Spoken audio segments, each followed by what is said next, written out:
আজকের জবে আমরা যেটি দেখব সেটি হচ্ছে কিভাবে clip on meter, analog avometer এবং সিরিজ ল্যাম্পের মাধ্যমে একটি সিলিং ফ্যানের স্টার্টিং কয়েল এবং রানিং কয়েল শনাক্ত করে ফ্যানটিকে সঠিকভাবে চালনা করা যায়। তো চলুন আমরা প্রথম শুরু করি। প্রথম আমরা ক্লিপ অন মিটারের সাহায্যে এটি টেস্ট করব। আমরা এখানে দেখতে পাচ্ছি সিলিং ফ্যানের ভিতরে দুটো কয়েল আছে, একটি হচ্ছে স্টার্টিং কয়েল এবং একটি হচ্ছে রানিং কয়েল। এখন স্টার্টিং কয়েল আর রানিং কয়েল এটা মিলে মূলত আমাদের 4টি তার বের হবে, কিন্তু এখানে একটি তার কমন করা আছে অর্থাৎ নিউট্রাল তারটি, এবং একটি স্টার্টিং একটি রানিং। এখন এটা আমাদের শনাক্ত করতে হবে। এখন আমরা ফ্যানটির স্টার্টিং কয়েল এবং রানিং কয়েল শনাক্ত করব। প্রথম আমরা ক্লিপ অন মিটার থেকে ওহম সেট করে নিব। আমি এখানে ওহম সেট করলাম যাতে আমি রেজিস্ট্যান্সটা সঠিকটা পাই।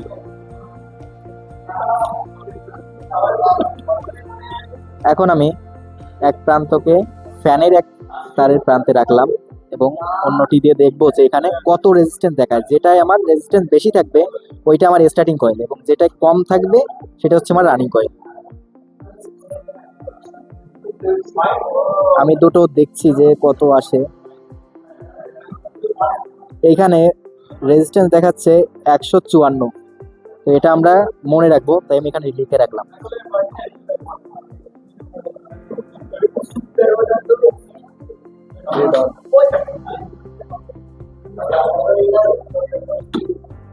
এখন আমরা কালো তারের সঙ্গে যে 2 নম্বর যে লাল তারটা আছে আমরা সেইটার এখন রেজিস্ট্যান্স চেক দিব।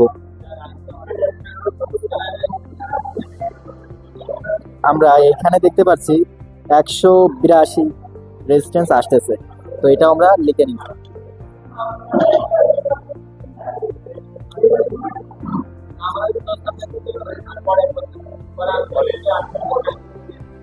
তো এখন আমরা বুঝে গেলাম যে কোনটি এখানে স্টার্টিং কয়েল এবং কোনটি রানিং কয়েল। এখানে যে আমরা রেড কালার যে 2 নম্বর যে তারটি পাইছি এটা হচ্ছে মূলত আমাদের স্টার্টিং কয়েল, আর যেটাই আমরা 154 পাইছি অর্থাৎ রেড অন সেটি হচ্ছে আমাদের রানিং কয়েল। তো এখন আমরা দেখব কিভাবে সিরিজ ল্যাম্পের মাধ্যমে স্টার্টিং এবং রানিং কয়েল শনাক্ত করে সিলিং ফ্যানটি সঠিকভাবে পরিচালনা করা যায়। তো আমরা এখন যেটাই সিরিজ সংযোগ আছে এটা আমাদের হচ্ছে সিরিজের যে 2 পিন সকেট আছে এটা আমরা এটাই দিচ্ছি। একটি 2 পিন প্লাগ লাগিয়ে নিচ্ছি। দু প্রান্তের তারের ইনসুলেশন খুলে আমি এটাকে অন করলাম। এখন আমাদের এটি মূলত চেক করে দেখতে হবে যে কোনটি স্টার্টিং কয়েল এবং কোনটি রানিং কয়েল। আমরা প্রথমে সিলিং ফ্যানের হাত আমরা এখানে যেটি চেক করে দেখব যে যে তারটায় আমরা দেখব যে আমাদের সিরিজ ল্যাম্পটা খুব কম জ্বলতেছে, আমাদের বুঝে নিতে হবে ওইটাই স্টার্টিং কয়েল, এবং যেটাই আমাদের বাতিটা বেশি জ্বলবে সেটা হচ্ছে আমাদের রানিং কয়েল। এখন আমরা অ্যানালগ অ্যাবোমিটারের মাধ্যমে কিভাবে সিলিং ফ্যানের স্টার্টিং কয়েল এবং রানিং কয়েল শনাক্তকরণ করা যায় সেটি আমরা দেখব।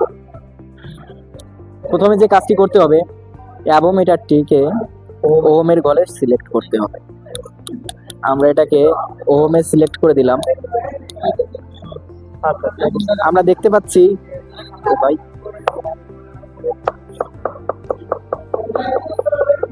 মিটারে দেখতে পাচ্ছি আমাদের কিন্তু পার্ট দিচ্ছে। আমরা এটাকে একটু অ্যাডজাস্ট করে নিলাম। সঠিক মানের পার্ট দিচ্ছে, তাই আমরা এখন এটা দিয়ে চেক করতে পারি। আমরা অ্যাবোমিটারের এক প্রান্ত সিলিং ফ্যানের যে 3টা তার আছে তার একটির সঙ্গে লাগাবো এবং আমরা ঠিক দেখবো যে কত রেজিস্ট্যান্স আমাদের দেখাচ্ছে। আমরা প্রথমে দেখছি এইখানে আমরা যেটা দেখতে পাচ্ছি রেজিস্ট্যান্স 250 দেখা যাচ্ছে। দেখি আমরা পরেরটা দেখি।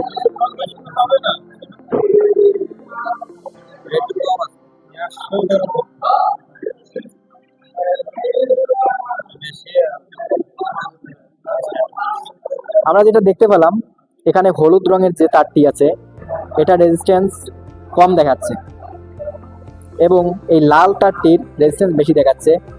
তো আমরা বলতে পারি এটা স্টার্টিং কয়েল এবং এটি রানিং কয়েল। এখন আমরা ক্যাপাসিটর সংযোগ করব।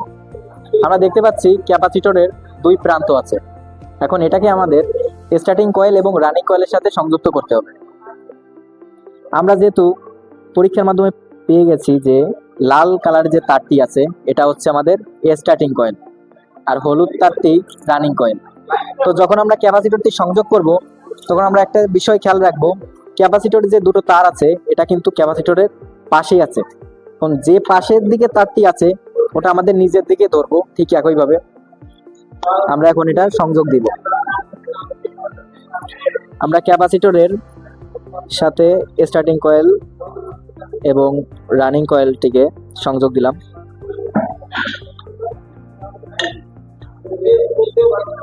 এখন আমরা যখন সাপ্লাই দিব তখন ফেজ এবং নিউট্রাল কোনটাই দিব। আমরা যেটি স্টার্টিং কয়েল পেয়েছি সেটির সঙ্গে মূলত আমাদের ফেজ সংযোগ দিতে হবে, এবং যেটা আমরা কমন করে নিয়েছিলাম যেটা নিউট্রাল, সেটার সঙ্গে নিউট্রাল প্রান্ত সংযোগ দিতে হবে। তো আমরা এখানে সংযোগ দিচ্ছি স্টার্টিং কয়েলের সাথে ফেজ এবং আরেকটি নিউট্রাল। তো আমাদের ক্যাপাসিটর সংযোগ করা হয়ে গেছে। এখন আমরা ফ্যানটিকে সরাসরি চেক করে দেখবো যে আসলে ফ্যানটি সঠিকভাবে কাজ করছে কিনা। তো আমরা এখানে লাইনে দিচ্ছি, এখন আমরা দেখবো ফ্যানটি সঠিকভাবে চলে কিনা। আপনারা দেখতে পাচ্ছেন ফ্যানটি কিন্তু সঠিকভাবে চলছে, ফ্যানটি কাজ করছে, কোনো প্রবলেম হচ্ছে না ফ্যান। তো আজকের কাজটি সঠিকভাবে আমরা সম্পন্ন করতে পারলাম।